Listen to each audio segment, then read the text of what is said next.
러시아는 처음에 미국과 비슷한 전쟁을 수행하려고 시도를 했습니다. 이라크전 때 충격과 공포와 같은 그런 양상의 전쟁을 시도를 했었어요. 전략적으로 우크라이나 군대와 국가 전체가 마비돼서 전쟁 의지를 상실하게 하려고 하는, 러시아가 가장 큰 실수를 했던 건 본인들이 미국이라고 착각을 했다는 것과 너무 적은 전력으로 그런 시도를 했다는 게 문제였어요. 미국하고 나토 입장에서 좀 못된 생각이긴 한데, 우크라이나가 제2의 아프간이 되면 러시아가 어디까지 버틸 수 있을까? 미국과 동맹국들이 상대를 해야 되는 강대국이 중국 하나만 남아있을 때나 중국과 러시아가 양쪽이 다 남아있을 때는 게임의 룰이 달라질 거 아니에요.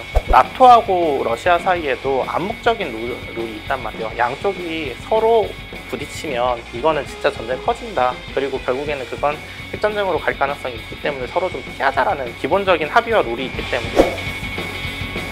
예, 안녕하십니까. 21세기 군사연구소 정보분석관 전문연구위원 류성엽입니다. 첫 번째 국면은 개전 초기 러시아가 굉장히 큰 패착을 했던 시점이기도 하고, 그 덕분에 우크라이나가 좋은 기회를 얻었던 시점이기도 해요. 러시아는 처음에 미국과 비슷한 전쟁을 수행하려고 시도를 했습니다. 굉장히 여러 전선에서 전력을 투입을 해 이라크전 때 충격과 공포와 같은 그런 양상의 전쟁을 시도를 했었어요. 전략적으로 우크라이나 군대와 국가 전체가 마비돼서 전쟁 의지를 상실하게 하려고 하는, 힘의 우위를 바탕으로 해서 심리적으로 압박을 가하려고 하는 이런 양상의 전쟁을 처음에 시도를 했었는데, 러시아가 가장 큰 실수를 했던 건 본인들이 미국이라고 착각을 했다는 것과 너무 적은 전력으로 그런 시도를 했다는 게 문제였어요. 결과적으로 러시아의 전력이 키이우 북부, 우크라이나 동부, 우크라이나 남부 지역으로 세 개 방면으로 전력이 분산되는 효과가 발생을 해버렸고, 그것 때문에 우크라이나 입장에서는 대응할 수 있는 시간을 확보를 할 수 있었던 거예요. 우크라이나하고 러시아는 기본적으로 구소련 시절에 같은 군수 방산 기반을 가지고 각각의 무기 체계들을 보유를 하고 있었거든요. 양국 간의 이제 전차 성능의 아주 극단적인 차이 때문에 전쟁의 균형이 무너지는 그런 건 좀 보기 어려웠다고 볼 수 있고, 전반적으로 수적인 차이는 많이 있었다라고 보시는 게 맞을 것 같습니다. 비교하기가 좀 어려울 정도의 격차였다라고 보시면 될 것 같아요. 뭐 기갑기기와 전력 쪽 측면에서는 서로 이제 균형이 안 맞는 상태였고, 초기에 서방 국가들이 지원하는 무기 체계가 대전차 미사일을 중심으로 집중적으로 지원을 하게 된 게, 키우에서 밀고 들어오는 대대전 술단이라고 부르는 그 기갑기계와 전력들, 전차 10대, 장갑차 수십 대 이런 식으로 구성이 돼 있는데, 이런 전력들을 막기에는 대전차 미사일이 가장 최적이었던 거예요. 그래서 제블린, 엔로우, 판저파우스트라던가 이런 굉장히 다양한 대전차 무기라던가 이런 것들이 지원이 됐고, 그것들이 굉장히 효과적으로 키이우 방면에서 러시아군의 진격을 막는 데 성공을 했었어요. 우크라이나군도 어떻게 보면은 러시아군의 수많은 사관학교 동기들이 있는, 어떻게 보면 서방보다는 구소련에 조금 더 친화적인 이런 양상과 형태들이 있었었고, 나토가 직접 개입하지 않는 이상은 필요한 항공력을 지원할 수 있는 입장이 아니고, 그리고 항공력이라는 건 하루아침에 건설이 되는 게 아니거든요. 항공력을 통한 접근보다는 서방에서도 굉장히 빠르게 대전차 미사일 지원이라는 방향으로 굉장히 빠르게 잡았던 게, 그게 초기 전역에서 러시아 진격을 막는 데는 굉장히 큰 효과가 있었었죠. 최초의 전략적 목표였던 키이우 쪽에 러시아군의 공세가 막힙니다. 그 이후에 러시아군이 다시 상황을 이제 복귀를 해본 거죠. 전통적인 러시아 스타일로 돌아가요. 전통적인 러시아 스타일은 뭐냐면, 포병이 엄청나게 화력을 퍼부어서 도시를 박살을 낸 다음에 보병이 차근차근 이렇게 밀고 들어가는 스타일이거든요. 기동이 막혔을 때는 그런 식으로 전쟁을 하고 작전을 수행하는 사례가 많았었단 말이에요. 굉장히 잔인한 방식이고 민간인 손실이라던가 이런 부분이 굉장히 많이 발생할 수 있는 부분임에도 불구하고, 러시아는 인도주의적인 전쟁 이런 거 생각 자체도 안 하는 군대고, 그렇게 대응을 해버리면 이제 대전차 미사일을 쓸 방법이 없어요. 자연스럽게 동부 쪽하고 남부 쪽에 러시아군 점령지가 확장이 되는 이런 형태로 벌어졌었고, 러시아군의 포병 사격이나 이런 것들이 있었을 때 제일 먼저 막아야 되는 게 후방에 있는 어떤 탄약고라던가 이런 것들을 보셔야 돼요. 하이마스처럼 소수지만 굉장히 정밀하게 떨어뜨릴 수 있는 이런 무기 체계가 필요한 건데, 사실은 미국하고 나토가 우크라이나에 지원해주는 범위나 규모가 한정적이다. 오히려 깊이 들어갈 수 있는 이제 장거리 타격 능력을 가지고 있는 에테킴스라던가 장거리 미사일이라던가 항공력이라던가 이런 것들에 대한 직접 지원은 잘 안 하는 편이거든요. 대신에 하이마스 정도, 요 정도는 주더라도 러시아가 크게 반발할 것 같진 않네, 이 정도 가져가서 요 정도 수준으로 지금 전쟁을 관리만 하고 있는 거예요. 굉장히 적은 수 하이마스하고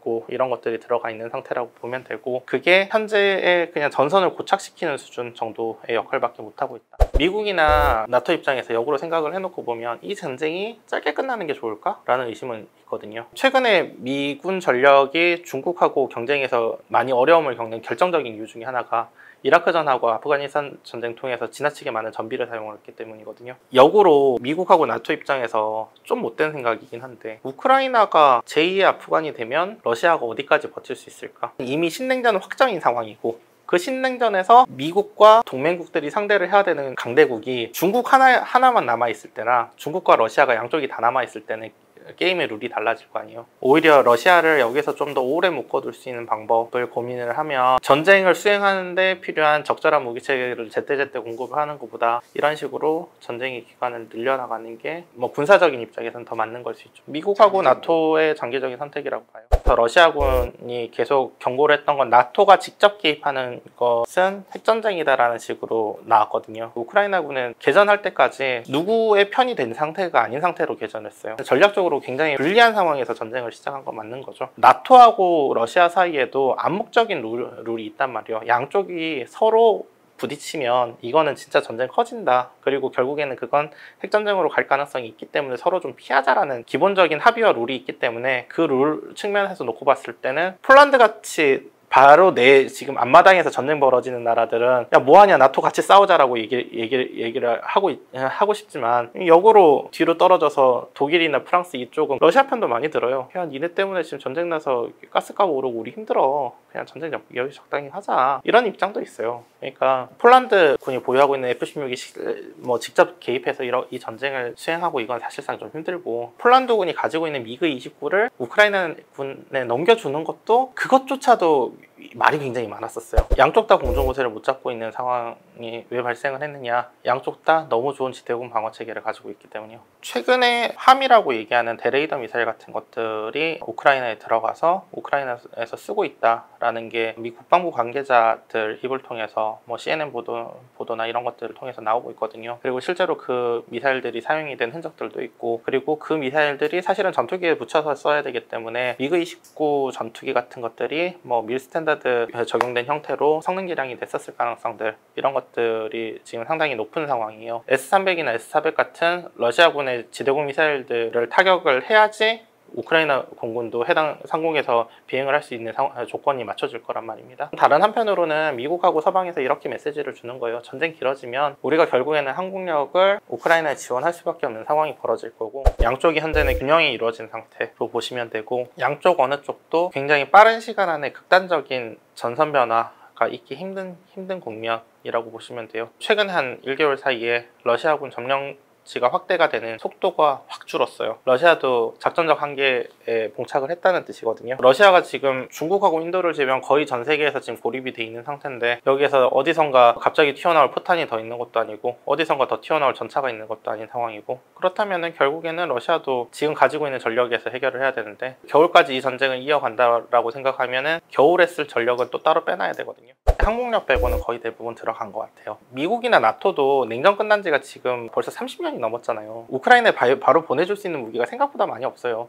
대전차 미사일도 미국하고 나토 전체가 싹싹 긁어서 보내준 거였어요. 각자의 이제 주전력들은 보호를 해야 되잖아요. 주전력까지 사실 뺏어준 건 폴란드밖에 없어요. 2류 군대나 다연장 로켓이니 이런 데다 돈을 투자를 하는 거지, 1류 군대들은 전부 다 항공력에다 투자를 했다고요. 그러니까 항공력을 직접 보낼 수가 없는 상황이 되니까 다른 보내줄 수 있는 전력도 생각보다 많지 않은 이런 상황인 거고, 가능성을 배제는 못할 거고, 전쟁이 일어나면 무수한 설들이 나오게 되고, 다만 그게 실제로 그렇게 있었었느냐, 뭔가 증거들이 나와야 돼요. 아직까지 북한군 전투원이 포로로 잡혔다라거나, 아니면은 사망자 중에 뭐 아시아계 사망자가 좀 의심스러운 사망자가 있다거나 이런 리포트들은 아직은 못 봤거든요.